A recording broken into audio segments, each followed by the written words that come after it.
Hey guys, how's it going? ShyoWager here. Doing something a little bit different for VOD reviews. A little bit of the VOD review scene is getting kind of stale. Same thing week from week. So I decided to put in a multi-POV VOD review. So I'm getting both the points of view from each dual partner, putting them up.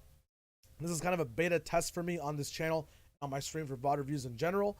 I will be implementing something else on the top right, maybe a third point of view, an aerial of the map, or a third point of view of just the map in general as these players play. But it's synced up, offers a little bit more insight. It is my first time using this, so it's a little bit hard to juggle both POVs, used to just looking at one. Very, very interesting though, a very, very challenging perspective, and very enjoyable as well. The last thing to note, this is Tetchra and Eclipsae. These guys qualified the #1 spot NAE East Week 8. Congratulations to them. Really amazing players. Check out the VOD review. And yeah, enjoy, have fun. Here you go. Let's start it up. We're going to go all the way to drop. So they have a very interesting drop. I hope this is synced properly. Jesus Christ. I got scared and saw that pause. 2 seconds, 1 second. Hey, we're good. Nice.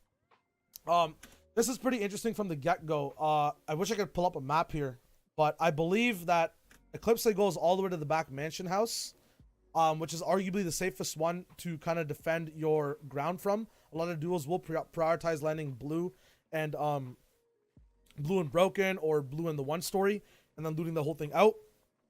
The biggest advantage about not landing blue is that you can loot whatever other building you land at in Salty Springs the fastest possible. Blue does take the longest to loot.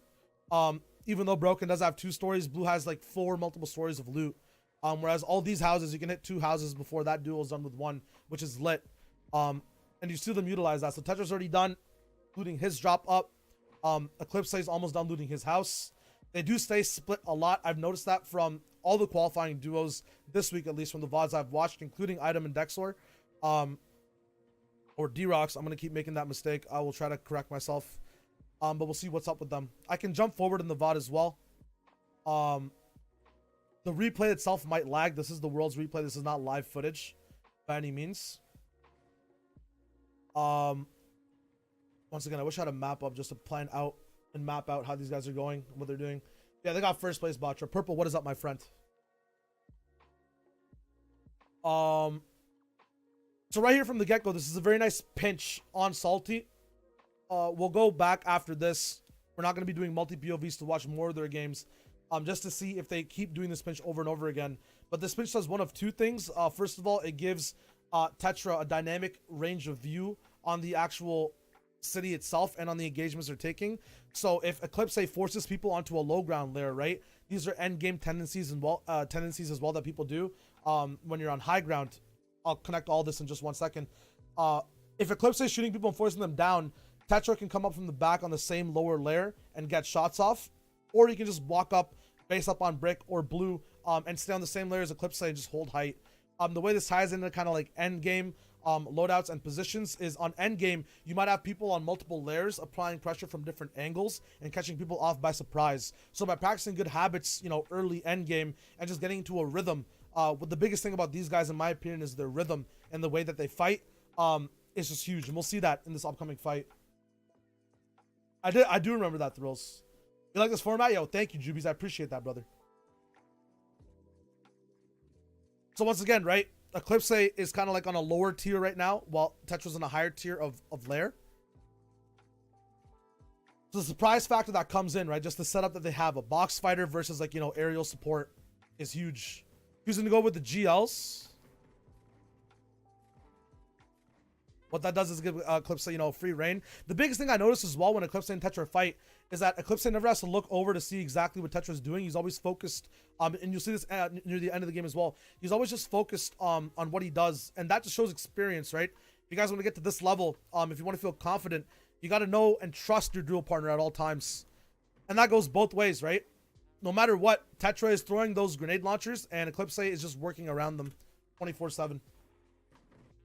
I don't want to get copyrighted, so we're going to just tune the music down for a second and put the game volume up.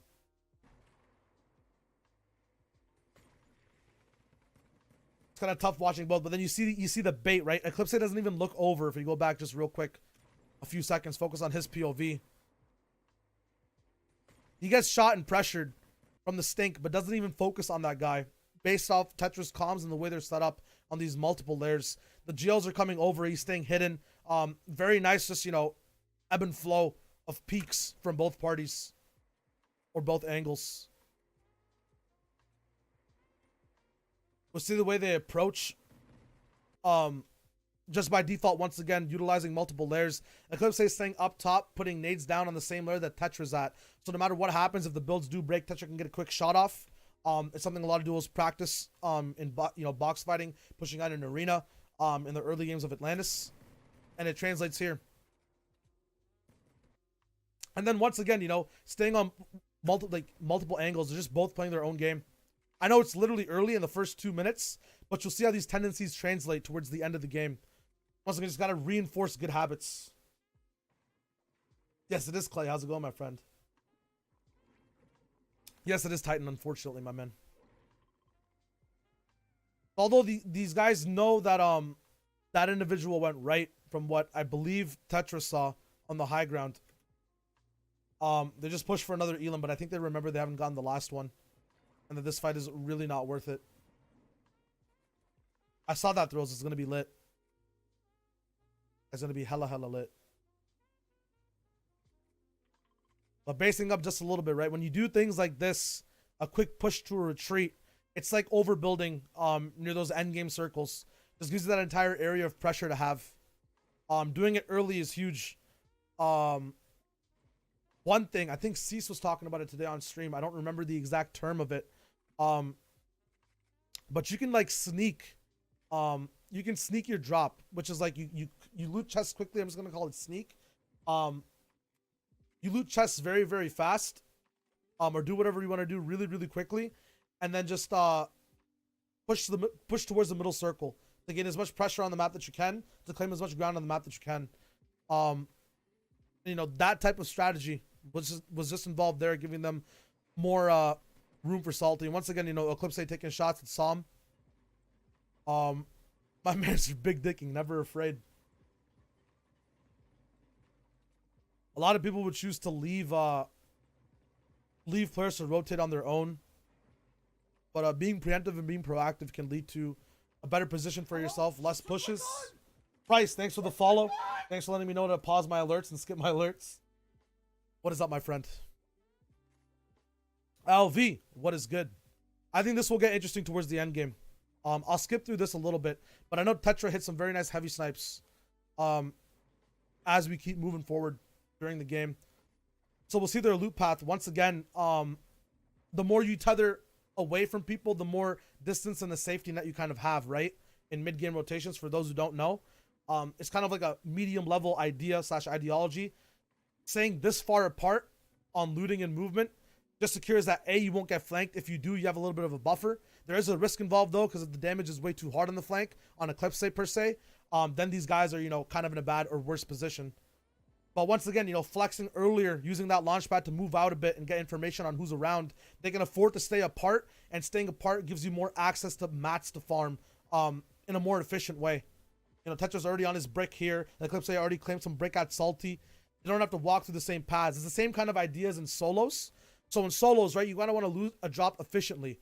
We'll take Salty Springs for example, right? You don't want to go blue to the small one story to brick back to blue second story. You want to keep in a fluid circle of places you haven't been before. So it's the same thing in duos. If both partners just loot somewhere by themselves, especially spread apart, they can get access to a lot more efficient map farming, loot gaining, compared to going over the same 4 drops over and over again. Hey, Price, I appreciate that, man. Thank you. Yeah, Purple, I'm going to watch it every week. I enjoy Tim's stuff. Now we'll see what happens when the tether actually comes in. So this is very, like, you know, it could seem like nitpicky, nuanced stuff that doesn't matter. But here's when they're together. So when they're apart, it's all farm motions. It's all farming 24/7. When they're together, that's when they're going for big loot options like vendings. What can you carry? What can we carry? No time wasted. And that's good because now that they're together, right? We'll just talk about this really quick. Now that they're together, this is where if they actually get a pick or if they get damage, they can act on it very fast. That's a pattern. I've been watching these guys for a long time. But their follow-up damage and their commitment to an actual pick or tag is really, really fast on average compared to a lot of other people, right? Sometimes you might land a heavy snipe, and then your duel's like, you know, smoking a bull in one story, taking a while to come over and help you out. So the fact that these guys literally shave off seconds, you know, crucial seconds on their picks and their tags, allows them to keep that pressure on 24/7 in the mid game. The layout, you love it, yo. Thank you, man. I appreciate that. Hope I have player names on. Once there's no one even near them, I guess, which is huge. Huge for just looting and moving around freely on a rotation. Wish I could pull up a map once again. What the fuck is this? I have both POVs with an epic pen and notes on the top right. If you have any feedback, let me know, dude. But I'm trying it out. 2 POVs.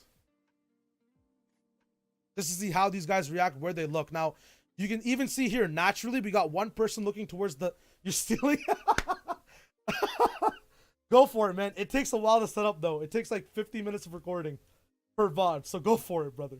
Make out, welcome, my friend. So, just by looking at this naturally, at the same time, right? Just this is practice in motion. So, we got Tetchra checking the desert 24/7. We got Eclipsae checking the right side.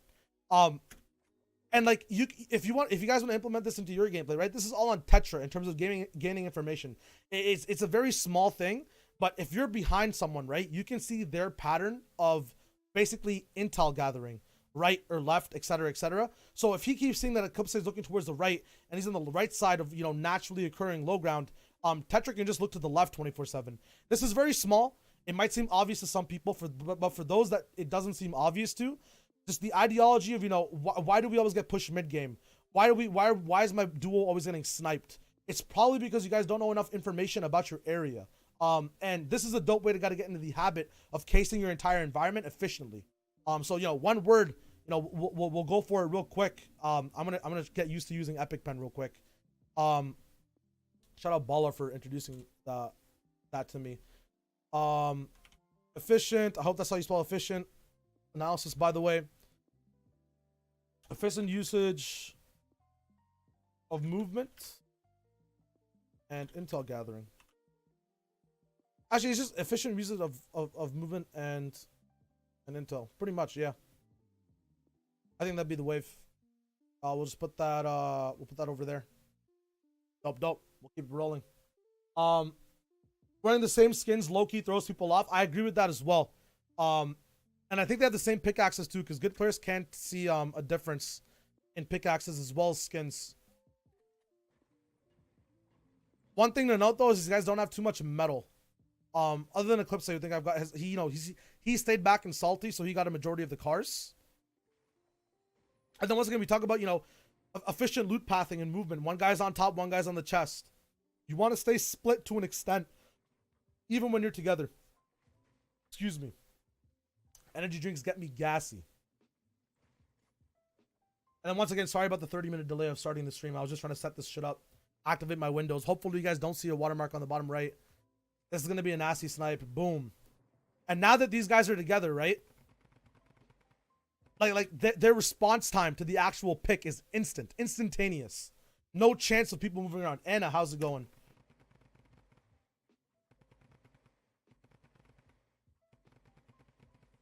You know, we talk about attitude of players. Watch how these guys take the fight as well, in terms of just naturally knowing where to go and where to be. Oh, this guy's getting beamed. Never mind, the fight's not going to happen here. It'll happen in a bit. Then one person going for the loot, Tetchra going for the elim. Confidence and trust, man. He knows he's no shield. Now we'll talk insurance. You know, instantly going for 2 different sides, no matter what.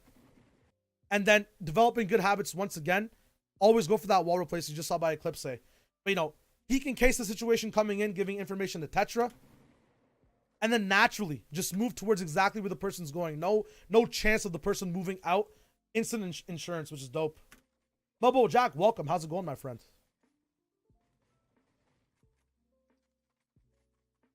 This heavy snipe is going to be like the groundwork. Ooh. These are going to straight push that, aren't they? That's hellish too. Come on, bro. You can't be bullying my mans. Mushrooms are god tier food. I disagree, actually. I take mushrooms off my pizza. I don't like mushrooms, bro. I'll be real. Maybe I just haven't had the right kind. Feel me? You got some big news, Jack. Did you get the job?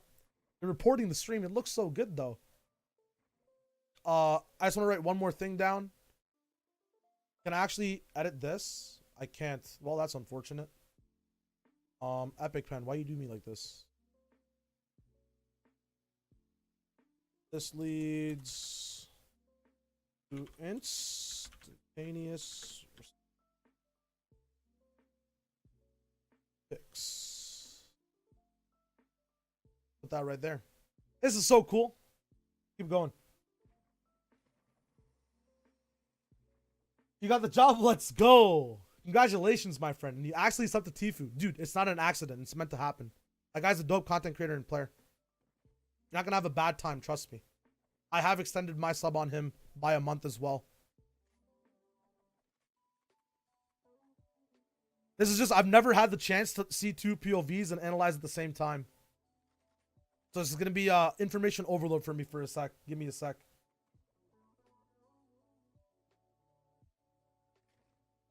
We'll look at loadouts real quick. Even though, you know, a lot of people know the standards. It's just you look for a combat and a follow-up spam weapon of your choice. For Tetchra, it's that Tommy. For Eclipsae, it's that TAC AR. Everyone's got their preference. It seems like Tetra's like the bulldozer, and Eclipsae is kind of like the construction worker, controlling it and playing off of the, you know, the raw power in every fight they take. Now they're just looting up.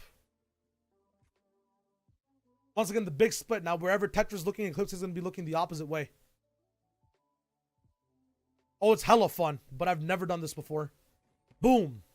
Now, here's the issue, right? Now that they're this split, this is where the response time is kind of different. But they have this habit, multiple layers, right? So while Tetchra pushes on the low ground, Eclipse is going to be up top. And at the same time, they're playing towards their loadouts, right? Eclipse can, with the TAC AR, have that long range help and those tags. While Tetchra has just that close range, annoying ass drum gun that we all love, obviously, to face. This is dope too, not overbuilding and keeping the guy in the same location so that Eclipse can get any type of shots off or any type of pressure. This is dope. I was only looking at Tetchra over there. 1 second, let me go back. Look at Eclipse again. You guys can look at whatever you want to look as well.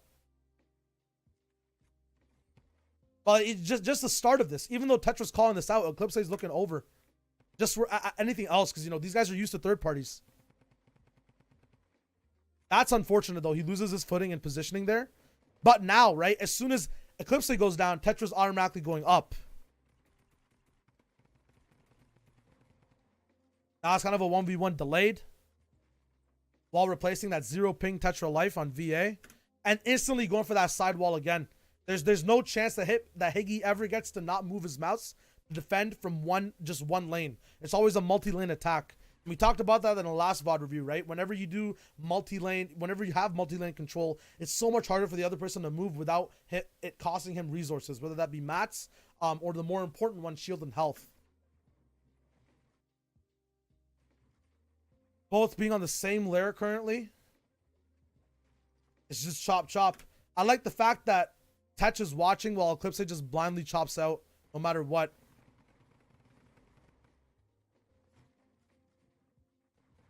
And, you know, it's simple math stuff. Yeah, Tetchra got a little bit aggressive with the peak. Eclipse was obviously going for that tree drop. Maybe the guy didn't have any mats. But the fact that they just positioned so well in multiple different lanes of angles, this is kind of maybe overanalyzation. But, you know, it just proves to show the lane of just the effectiveness of having control of multiple lanes. Lest these guys even stay incognito. The guy didn't even know where Eclipse was, which is dope. I need a magnifying glass to see on the phone with chat open. Lol. My bad, bro.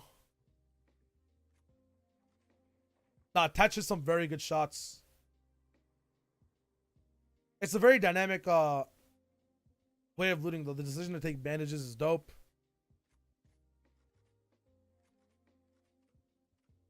Dan, you were hyped. I was hyped too, man. These guys have been at it for a while.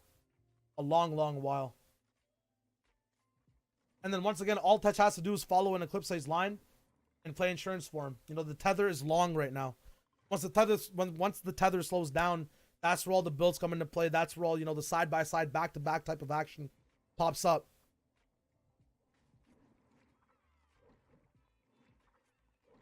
While these guys just ball out. Flaming. He hits another heavy snipe, dude.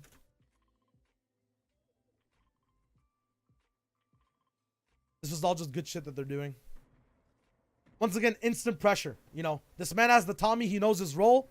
Eclipsae on the down low, calming everything to Tetchra, even though he's not doing damage. It's just like having an orbital VSAT or a UAV 24/7. He's still not up. He's still playing absolute insurance right now. And now that he's up, it's multiple lanes, never on the same side, playing insurance to see whether or where that guy will jump out from. Wall to wall. So the one thing I always notice when scrimming and even watching people play this type of wall-to-wall scenario is that it's a bait. Whenever someone's on, I think it's called is it perpendicular? When it's like front and to the side. Whenever it's that wall layout of pressure, the person will almost always instantly just go vertically up. And you'll see Eclipsae and Tetch both account for that. So obviously Tetch got in from the side, but Eclipsae instantly puts his ramp up to go upwards, not even worrying about if he's going around or from the back. So all his options are basically covered here. There's no way he leaves.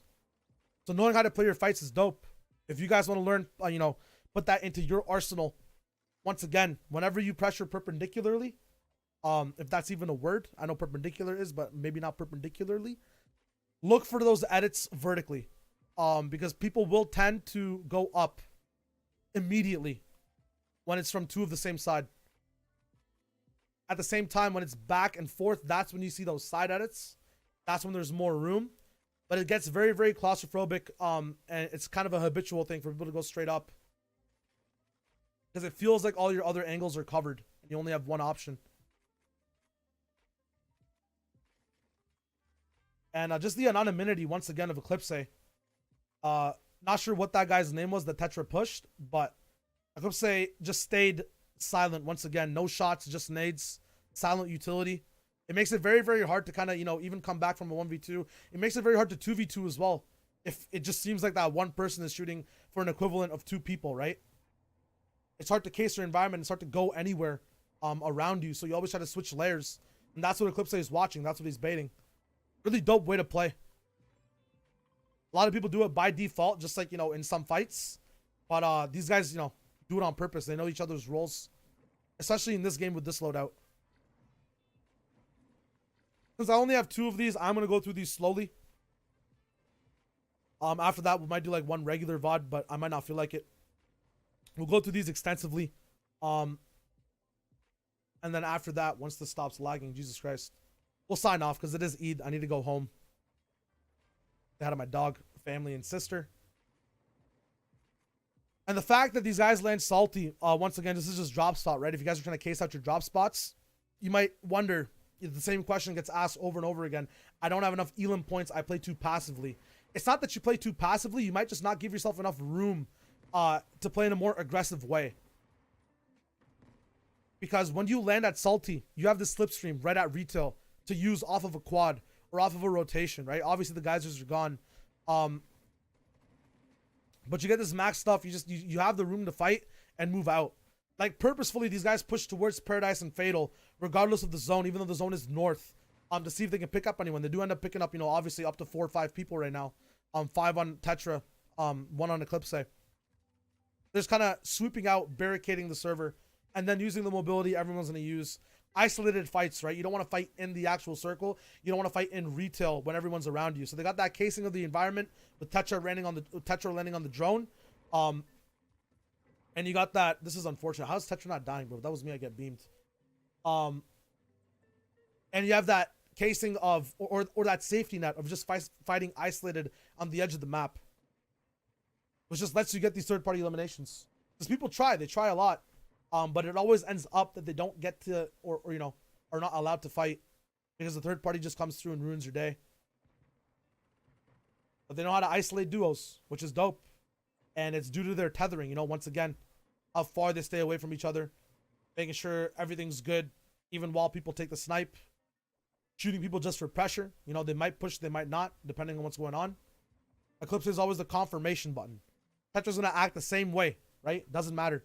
He shoots the shot, he hits the shot, he pushes up. If Eclipsae helps, that means it's a confirmation. Tetchra can back off at any time because that person's on his heels, whoever he's fighting. Otava, what's good? How did I let Hex give me the work? Listen, man. Yeah, I was swinging Battalion yesterday. I had to push for an aggressive peek. The man had a sniper. Those things are broken. How did this kill happen? What the hell? Go back real quick. Am I blind? I guess he was casing this guy the whole time. I have my volume a little bit lower just because it is out of sync just a little bit. But Tetch keeps an eye on him. We'll just watch Tetch's POV real quick. I was watching Eclipsae, dude. Fuck.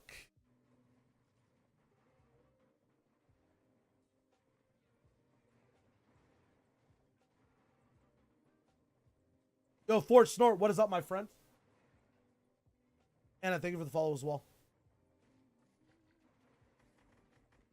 Okay. Ain't no one gonna look into that. That's a dope scar spray, my man. I can't even listen. Sometimes you get a free kill.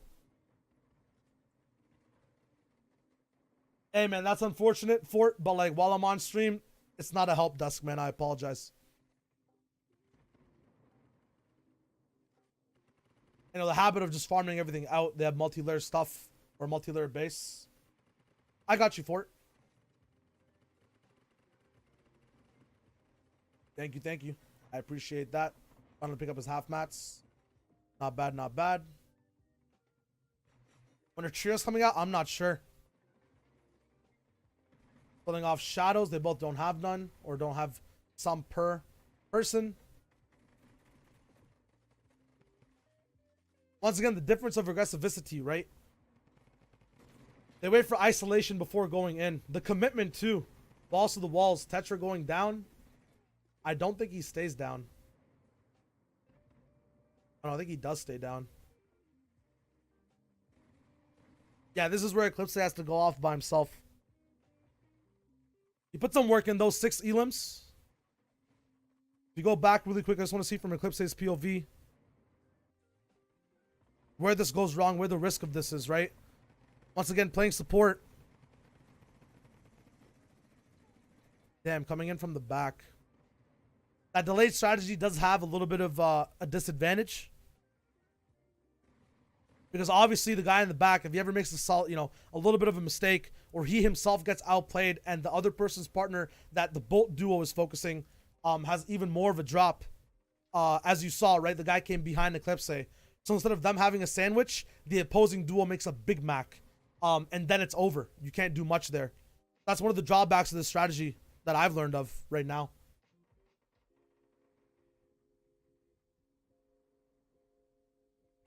Hey, do we have mods? Please, thank you.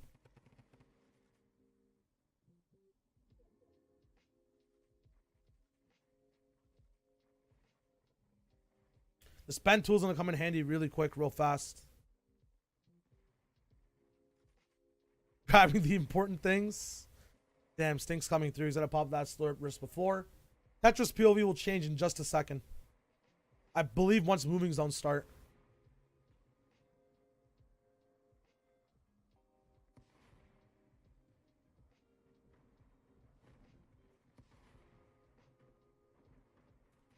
I try to do some funky stuff with it, but it doesn't work out.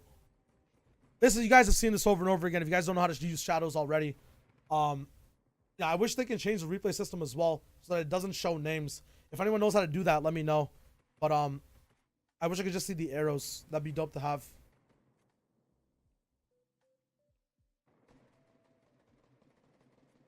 Unfortunately, it doesn't work.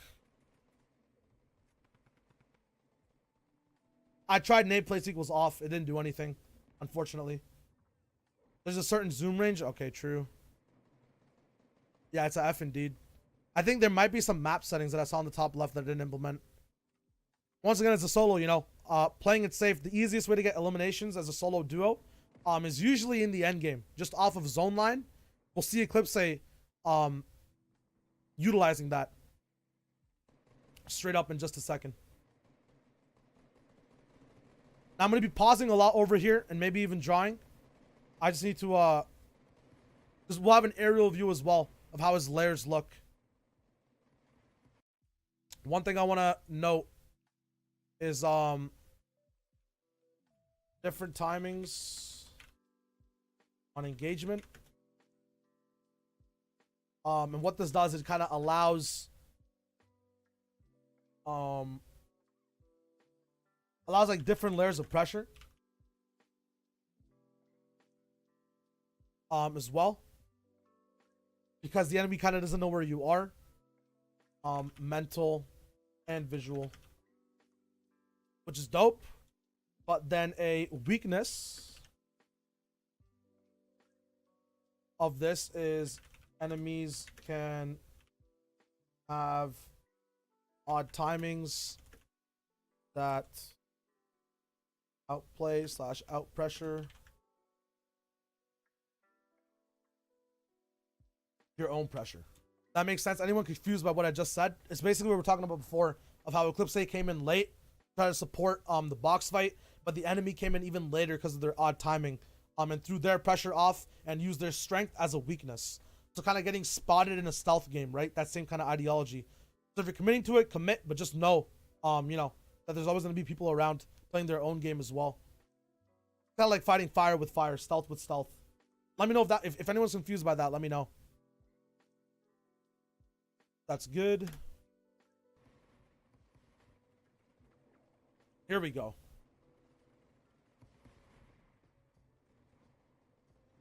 My bad if my camera work is a little bit shoddy. I kind of lost him there because of the lag, but we'll find him back. Going towards the back side of zone, elevated on his own layer currently. Doesn't have to worry about his back because his back is where the actual build fight's going on. Dope, I can actually draw now. Let me know if you can see that. So him being in this position right here, and looking towards the lower ground. This is so cool. I'm sorry. I'm like literally nerdgasming right now. Especially when height is such an issue, right? When everyone's just trying to claim multiple layers or fight, looking away from it and looking at other people who are moving around thinking, hey, look, you know, there's people build battling in front of me for height. It's easy rotations. That's one way to get those elims off, to get that pressure off. A lot of people always ask, you know, where do I get these elims end game? How do I focus zone? When do I look over to the blue line? What is a good spot to see, you know, or take shots on people who are moving around? One word, man, whenever people are comfortable. So whenever you see someone comfortable, whenever you think someone's feeling confident, that's when you can knock them down with your own positioning, with your own confidence. It's the same thing Eclipsae does here. He's looking at everyone who feels confident that they're safe because half the server, or at least 4 people they can see, are build battling. So we'll look at his POV down here and see what's up. I don't want to clear the whole page or we'll lose our notes. I dope. That is also not what I want to do. I don't have shortcuts yet. Once again, keeping it close and personal to the chest, his same layer. The stuff just around him. Then choosing to move off his layer once people realize that this, you know, the level of comfort is gone. So once that build fight concedes, you know, once those 15 seconds of tunnel visioning are up behind him, it's an instant move. You know, you've got multiple shadow bombs, got 3 more. It's okay for you to stop and use some when you have an advantage, but just don't give away your position, right? We talk about this every week, positioning versus pressure. Every time you play for your positioning, you're giving up pressure on the map, but every time you play for pressure, you give up your positioning on the map. So you got to be able to time each and every single one, and make sure you have enough brain power and utility to catch up on each ideology and make sure it's in balance, you know, 50-50, or you know, put it out of balance when it needs to be, and knowing when to do that. Shadows are dope, right? It's kind of like a rift that you can stop at any moment and shoot from the sky with. Although you have 6, you don't have to use all of them. So here's the dope spot for positioning.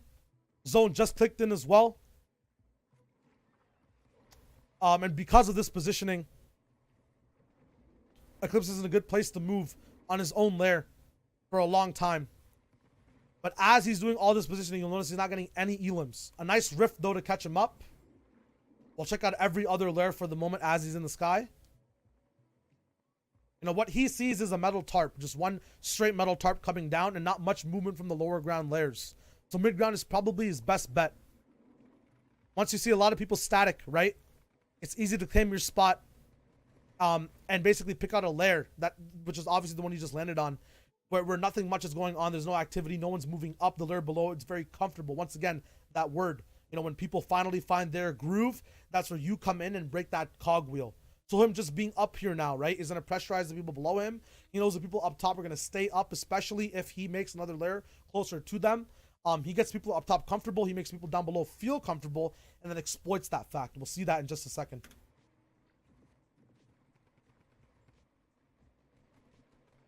Once again, close to the chest, near blue line. Unfortunately, not, you know, popping up on that elim. Once again, just making sure people are feeling comfortable, and then as soon as they think that they're safe, that's when the shot comes out. It's patience as well. He looks at people and waits to see what's up. You know, catching a man in a box, now has all his edits set and ready. We'll pause up top and just look at the top left, right? In terms of what he sees in front of him and what's on his lair. He's worrying about everything that is not a threat currently on his actual peak.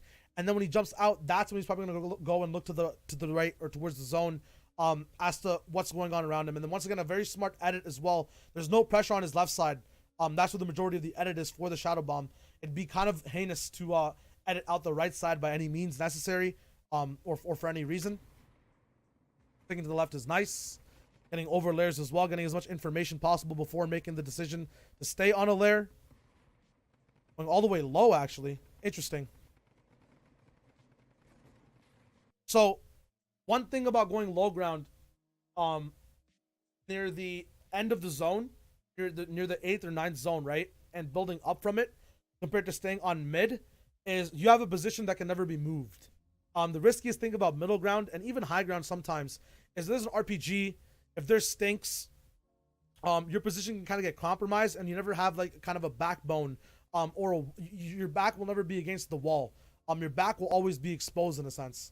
But Eclipsae knows the dirt is where he can always go for comfortability, and owning a layer above it just gives him insurance and more pressure on everyone around him as well. Anyone dropping up from mid ground doesn't have to deal with metal boxes, which, you know, once they start getting built, are harder and harder over and over again. I just look at all the like literally. I want to keep using this pen because it's fucking sick. But compared to like how big the circle is, he has a literal 6x6. Even people up here, you know, this wall pressures them, which is huge. We'll keep going. It's all about laying your C's forward first, right? Especially when you move into the zone as he did with the shadow. Now everyone's kind of they have to come through the boxes that he's made. So Comet is forced to go low. He ain't gonna run into that box, right?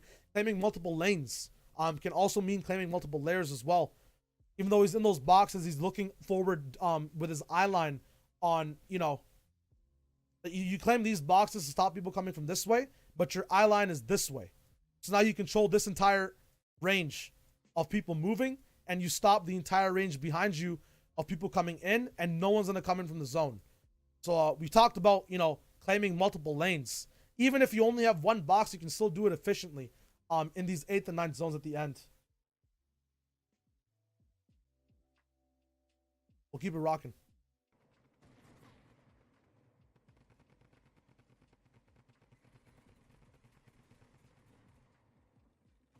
And once again, low ground box fights. It's the best thing to have. Or it's a tool that a lot of people are used to. Especially doing it from one layer up, it just gives you that surprise factor, right? Looks like it's all about that anonymity, not taking any shots, any noises. Puts a pyramid up, actually. Nice for that block.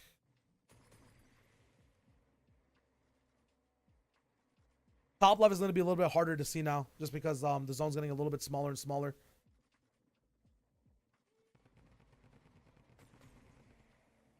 $11 mats left. This is where you have to be kind of a conservative. Has some trees though.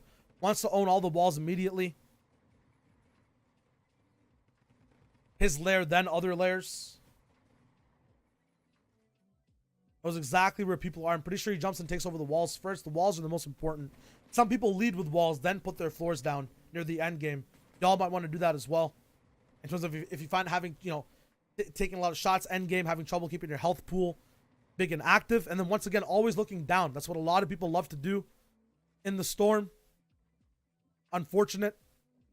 Knows this individual is going to be max 150 HP. That's 2 good shots because that person's taking minis, right? That's very good information to have.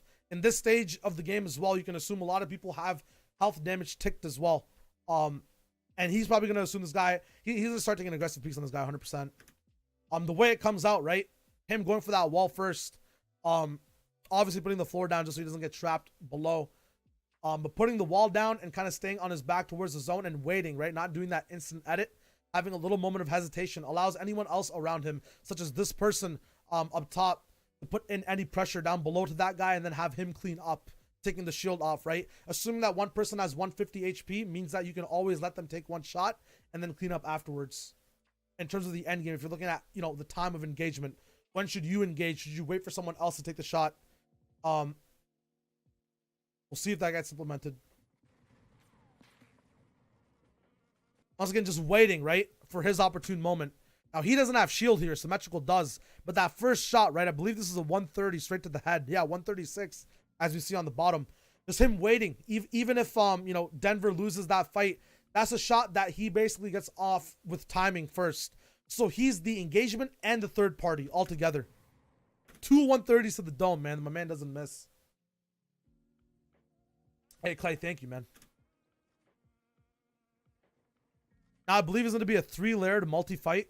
Or multi-3. I don't even know what I said. There's going to be 3 distinct layers. We have the ultimate low, the mid ground, and the height. And high ground. I believe there's a duo, a solo, and a solo. Choked and Dan. Now, the thing that Eclipsae does, which is the smartest thing, since he hears people fighting, never looks up, plays towards the zone, has 11 seconds of HP. So that's basically 110 hip that he can have over the enemies. You know, unincluding Siphon. Or disincluding Siphon. Whatever the proper word is. So he just fights for support. Just looking at any peak angles below and above him. Or on the same level and above him. Stays in the circle as long as possible. Doesn't matter who's going down, who's alive, who's up. And then once this priority is up, that's when you'll see him instantly snap towards height. Boom. And since he had the most HP, he has kind of the onus, right? He kind of has the advantage, even though height is a thing. Especially the way height is playing. Very good knockdown and a very good choice of weaponry as well. Making sure to stick with that drum, not the attack AR. I think even though he switches near the end, just to have that pressure on builds. Dope win, dope clutch. The clutch was just all about controlling your walls, being on a good layer, having that bottom line of protection, having that insurance. So the main things to learn from that end game, in my opinion. End game clutch. So things my man did. Number 1, controlled mid ground. Layer from zone 6 to 8, I believe. Or 6 to 7. And then number 2, dropped down and claimed many boxers / multiple layers on low. Reused builds. We'll see what I'll talk about how this matters in just a second. In zone 9. And then, you know, because of insurance, had advantage. I don't usually do notes. Oh, this is had advantage in the last one we won. It's a little bit more tangible. So if you go box by box, right? Controlling a mid ground there kind of keeps you safe, keeps you alive. The objective in zone 6 and 7 is to take the least amount of damage and get the most amount of kills, right? Or in a sense, play for placement the most and get kills whenever you can. So controlling mid ground is the easiest place to do that, because mid ground you're primarily tarping out, you're primarily boxing up, you're primarily playing for information to survive till zone, you know, 8/9. Now once you actually get into zone 8 and 9, that's where you see differences in play. That's when you see, you know, moves for height. That's where you see height starting to get their tarps a little bit bigger, right? Instead of going out on ones, you have tarps all over the whole zone. You have people claiming multiple layers on height. On low ground, you see people starting to go crazy. You know, their mats are running out. They're doing zone line, box to box fights, 50-50s over and over again. That's where a lot of mats go down. That's where a lot of you know, bad things happen. The risky play happens. The throws happen, in a sense. A lot of zone, manipulation, going into the zone, coming out of the zone.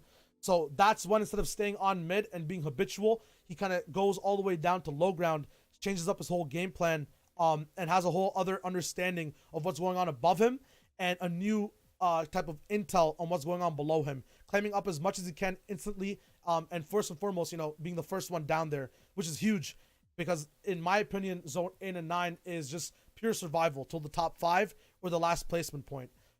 It is where you can pop off the most as well, but as a solo, right, in terms of clutching, zone 8 and 9 is where you just want to play for placement, pretty much.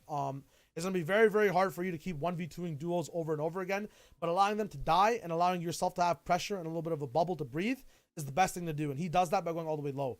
So good ideology used over there, translated to basically dropping down to low ground. The last thing, zone 9. The biggest thing about zone 9 is kind of manipulating materials. A lot of the time, people end up claiming your roofs, your walls, your floors. You end up running out of mats, but thankfully, he ran over old builds. He focused on just claiming the walls of those builds and watching the roofs, never kind of pickaxe the roofs and place floors or pyramids above it. So the ideology of zone 9, right, once you have all the placement points, is you want to win. You want to win, or you want to get elims, you want to stick to one. You don't want to split 50-50 on both. So he does this by reusing his builds. And then, once again, he picked low ground. So he has insurance. He's never going to have his back not towards the wall. He'll always have a wall to kind of lean on and support him against his enemies, right? Which is obviously the dirt on the low ground. The other thing that he did, stayed in zone all the way till the end, no matter what. Never actually peeked up for an elimination, no matter how close the elim sound was, no matter how much damage was being dealt, no matter if you heard 3 shields pop, right? He waited all the way till the very end. So, once again, he played for the win. He stuck to that strategy. The one thing to take away from this VOD in terms of the clutch is, stick to what you know, stick to the habits that you see, and just manipulate that in the game any way you can. Proactively, reactively, doesn't matter. Reactively, he got mid ground once he saw that no one was kind of fighting for it, for any 4 layers below height. When height was kind of just being static and tarping, they weren't really trying to connect. Very smart reactive play. Proactive, drops down to low, owns multiple boxes before anyone else can move there, because he's had so much intel off of the mid ground, right? And then at the end, sticking towards that 50-50, just playing the objective over and over again, never flip-flopping. Dope endgame clutch. Hope you guys learn how to, implement that. It's dope to notice it. It's even smarter and a lot harder to implement that into your game. Nice. I like that. Let's go to the next one. Anyone have any questions or things to point out that they saw? Let me know. How do I get rid of bad habits or habits that are easy to counter? Understand the reason of why you're doing them, right? Now, I could argue that the way these guys fight kind of promotes a bad habit in terms of going up against people who are a lot more proactive, or a duo that doesn't really give a fuck, right? Or is a little bit more split. Whatever happens can look like a bad habit, but you have to know the ins and the outs of what you're doing. So the positive things. Suppose you are a support player that doesn't like building up too much over and over again. You just love shooting out. You love supporting from 4 to 5 mats away. Is this a good habit or a bad habit, right? Where are the good parts of this? Where can it be used? Where are the bad parts? Now, all you got to do is to translate this, bad habit per se that doesn't work into a good habit, is only use it when it's good. Sounds like a forehead thing to say, but try it out, right? You never know. You might not be doing that or thinking of it that way. Think about all the habits you make and only use them when they're good. That's about it. Or all the plays that you make, all the tendencies you have, and only ever use them when you're good, when it's good to use them. When it's bad to use them, use a different type of habit, a different type of tendency, a different type of thinking, right? If you play really passive, Eclipsae looks like a passive player to me. Tetchra looks like the more aggressive player. He plays very, very passive.